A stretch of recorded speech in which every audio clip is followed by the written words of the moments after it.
Den of Thieves is the 50 Cent produced movie that has one of the wackiest endings of the year so far, and just because of that alone, in my opinion, makes it a solid rented. Let me explain. We start off in LA, which is known as the robbery capital of the world, so much so that they even got a stat in the beginning of the movie that says that 3 banks get robbed a day. So of course, we begin by seeing a couple of dudes commit a robbery. They hijack an armored truck. Cheddar Bob from 8 Mile, if you remember him, continues to be trigger happy, and he accidentally shoots one of the cops, and thus they end up killing all of them before they dip.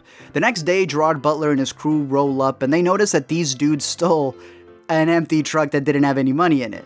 But they also realize that they're connected to a series of other high-profile thefts. We get the lowdown on the thieves, who are made up of Vin Diesel 2.0, a bunch of Samoans to make up for The Rock, Ice Cube Jr., and 50 Cent playing 50 Cent. Now here's the thing.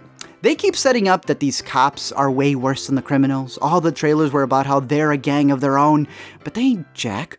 Most of them just stand around, and it's really Gerard Butler who dials it up to 11, who, for whatever reason, was doing his best drunk Russell Crowe impression. I think they tried a little too hard trying to make this dude come off as, like a tough guy, to the point that he's eating donuts off dead bodies. He's randomly telling other men he wants to have sexual intercourse with them, just to make them feel uncomfortable. In other words, never go full Butler. Gerard finds OShea's character working at a bar that seems to be a neutral ground for criminals and officials, like some sort of John Wick pub. But as soon as he's off his shift, the cops tase, kidnap, and interrogate OShea to figure out what's up, but OShea tells them nothing since he says that the dudes came up to him, and he's pretty much just a pawn in their game. The movie reminds you again how messed up Butler's character is when he comes home drunk, and his wife calls him out because he accidentally sent her the text that was meant for the stripper.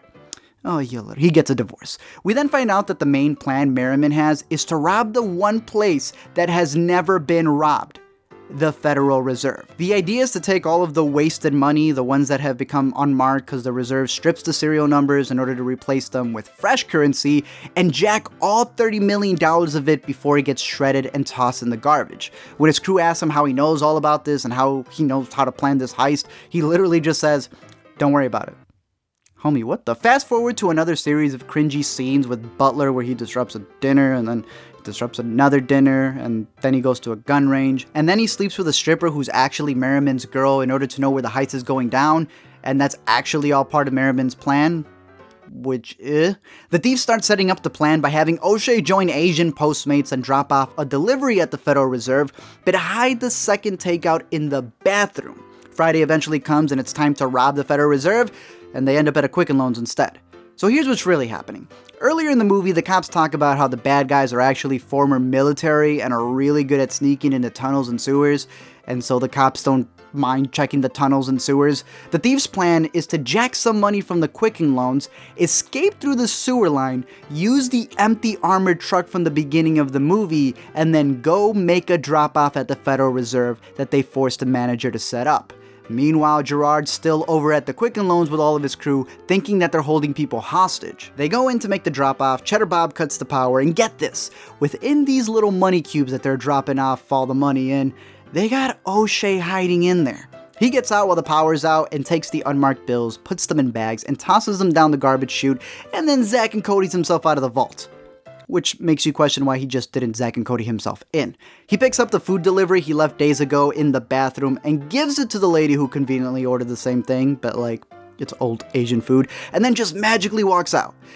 This place is known as being the place that has never been robbed, yet it has a front door guard who goes, "Yo, you never checked in." Come on, bro. Okay.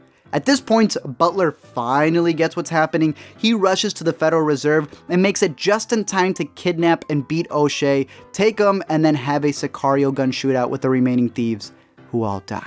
They check the back of the SUV, and it turns out that all the bags that they had taken from the garbage truck are all full of shredded money, and then they notice that OShea also escaped the truck while they were having the shootout. It's at this point where one of the writers of this movie was clearly watching an old Bryan Singer movie and decided to throw in a little twist.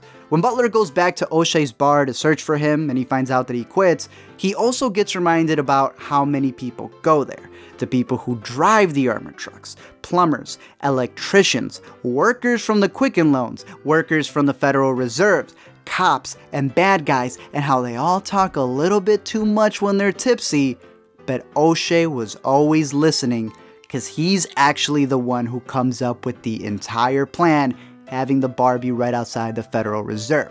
He was the one who actually recruited Merriman, who agreed to do it only if he could pretend to be in charge and OShea pretends to be a helper, so then he can Kaiser Soze the whole thing at the end. Butler gets got, and we end this movie in London, where OShea and his buddy have moved to, bought a bar, got a British accent, and are scoping out a jewelry store as their next heist. But I still can't get over him Zack encoding those vents. Thank you guys for checking out this video. As always, let me know your thoughts on this movie. Did it work for you? Did it not? Did it get a little too crazy? Did it not make sense that we saw scenes where he was pretending to audition as a driver when he didn't have to? Let me know your thoughts on this and any other movies that you want me to cover. Just put it down below in the comment section. Until next time, don't forget to comment, like, and subscribe, and I'll send you a bag of unmarked bills you can use anywhere.